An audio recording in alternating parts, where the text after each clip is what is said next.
Bonjour, ici Natacha Renata Kimberly, spécialiste des rêves et des voyages chamaniques depuis plus de 35 ans.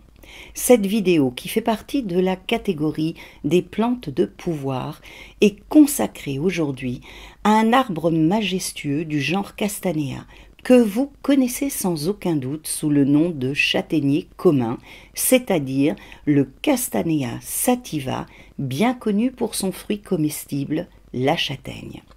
Des doutes subsistent sur l'origine de cet arbre, mais il semblerait, suite aux analyses polliniques et anthracologiques, c'est-à-dire de l'étude des bois carbonisés, que le châtaignier ait été présent sur le territoire européen bien avant l'invasion romaine. Tite-Live, l'historien de la Rome antique, 59 avant notre ère à 17 de notre ère, raconte que les armées romaines incendiaient les forêts de châtaigniers pour affamer les populations.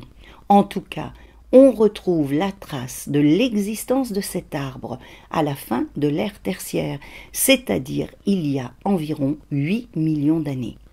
Le genre Castanea comporte une dizaine d'espèces qui diffèrent en taille et en rapidité de croissance. Le châtaignier japonais mesure une quinzaine de mètres de hauteur, le châtaignier chinois atteint lui les 20 mètres et l'européen, c'est-à-dire le châtaignier commun, les 35 mètres. Mais il est largement dépassé par son cousin américain qui atteint facilement les 45 mètres. Le châtaignier européen et les espèces américaines ont une croissance rapide, alors que les châtaigniers asiatiques une croissance modérée. Le Castanea sativa est un arbre à feuilles caduques qui peut atteindre un âge vénérable de 1000 ans, parfois bien plus, comme celui qui est nommé le châtaignier des 100 chevaux, Il Castagno dei 100 Cavalli, qui se trouve sur les pentes de l'Etna en Italie. En effet, celui-ci a un âge estimé à plus ou moins 3500 ans, pour une circonférence de 58 mètres, lorsque celle-ci avait été mesurée en 1780, avant que l'arbre ne se scinde en plusieurs troncs, partageant toujours les mêmes racines.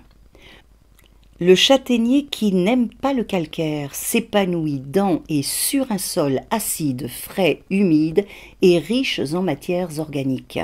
En France, 87% des châtaigniers se rencontrent à une altitude inférieure à 600 mètres. Cet arbre, qui ne donne ses fruits qu'à partir de 20 à 30 années d'existence, est considéré comme un arbre nourricier, car ses fruits ont été longtemps, dans certaines régions, la base de l'alimentation humaine. Il a été surnommé l'arbre à pain, à juste titre, pour la qualité nutritive de ses fruits. Dans la mythologie grecque, la châtaigne était appelée le gland de Zeus, et selon un poète de la Renaissance italienne, le châtaignier serait né de la fureur de Jupiter qui aurait transformé la nymphe Néa en châtaignier car celle-ci se serait refusée à lui. De là le nom latin du châtaignier, Castanea, qui se traduit par la chaste Néa. Les Celtes considéraient le châtaignier comme un véritable représentant des lois de l'univers et un symbole de la justice qui s'adressait aussi bien aux hommes qu'aux dieux. Ils comparaient cet arbre à un guerrier incorruptible et le considéraient comme étant le gardien de la porte de l'hiver, dont la fonction était de protéger aussi bien les hommes que les animaux de la famine jusqu'à la nouvelle année.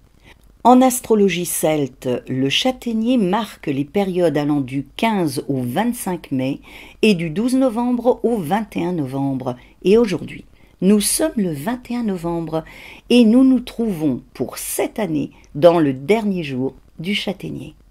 En Écosse, lors de la période de Samhain, l'ancêtre d'Halloween, les amoureux avaient pour coutume de placer 2 châtaignes dans un feu pour avoir un aperçu de l'avenir de leur relation. Si les 2 fruits brûlaient sans crépitement, cela était de bon augure, sinon le pire était à craindre.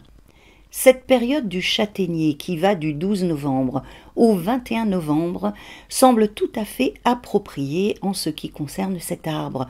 En effet, la châtaigne a souvent été considérée dans différentes traditions comme ayant une relation avec les morts.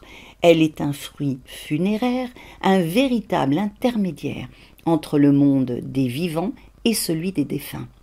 Un vieux châtaignier a généralement un tronc creux qui a toujours été perçu comme un des lieux de passage vers le monde des morts.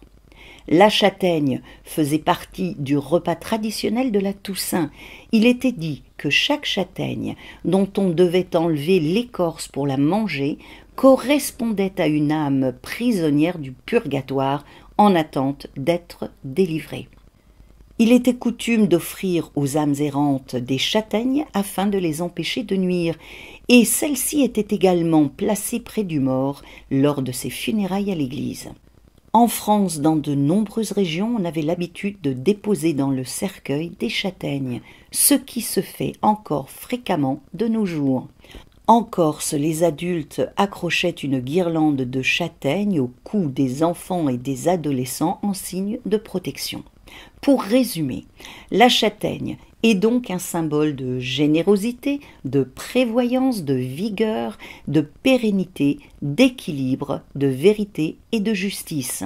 En naturopathie, le châtaignier, dont on utilise le bois, l'écorce et les feuilles, est employé pour ses vertus antitussives, expectorantes, hydratantes, reminéralisantes, anti-asthéniques, antiseptiques, sédatives, tonifiantes, astringentes, antidiarrhéiques, stomachiques et fébrifuges. Le docteur Edward Parr lui a même consacré un de ses élixirs phares, le Sweet Chestnut, qui soutient l'individu dans des situations difficiles, l'aide à renouer avec l'espoir et à sortir de l'impasse dans laquelle il se trouve. Le châtaignier est également utilisé en cosmétique pour ses multiples propriétés. Il fait partie de la composition de bon nombre de shampoings purifiants, de gels reminéralisants, de laits hydratants, de crèmes émollientes, de masques astringents et de produits de soins pour bébés. Avant d'effectuer un voyage chamanique avec le châtaignier, vous pouvez manger un peu de purée de châtaigne ou du miel de châtaignier, ou bien encore boire une infusion à base de feuilles de châtaignier en ayant l'intention de vous connecter à l'esprit de cette plante. Vous pouvez tenir une châtaigne ou quelques feuilles de châtaignier dans vos mains pendant le voyage. Appelez le châtaignier dans votre vie et voyager avec lui vous permettra de trouver un juste équilibre entre vos pensées et vos actes, d'accroître votre sens de l'honnêteté, de trouver votre véritable place au sein de votre communauté et de développer votre pugnacité afin de réussir à poursuivre votre route et surtout de parvenir à maintenir votre cap. Si vous vous trouvez dans une période de découragement et de désespoir, et que vous souhaitez aller des ténèbres vers la lumière pour entrer de plein pied dans un cycle de transformation positive, le châtaignier est l'arbre qu'il vous faut et que vous pouvez solliciter, car il est celui qui vous permettra de lâcher prise et de faire en sorte que votre appel soit entendu. J'espère que cette vidéo vous donnera envie de voyager avec le châtaignier, l'un des arbres les plus populaires et généreux de nos régions. Si c'est le cas, n'hésitez pas à aimer ce contenu et à vous abonner à la chaîne et cliquez sur la cloche pour être prévenu de la sortie des prochaines vidéos. Et si vous avez envie, laissez un commentaire. Rêvons et voyageons ensemble.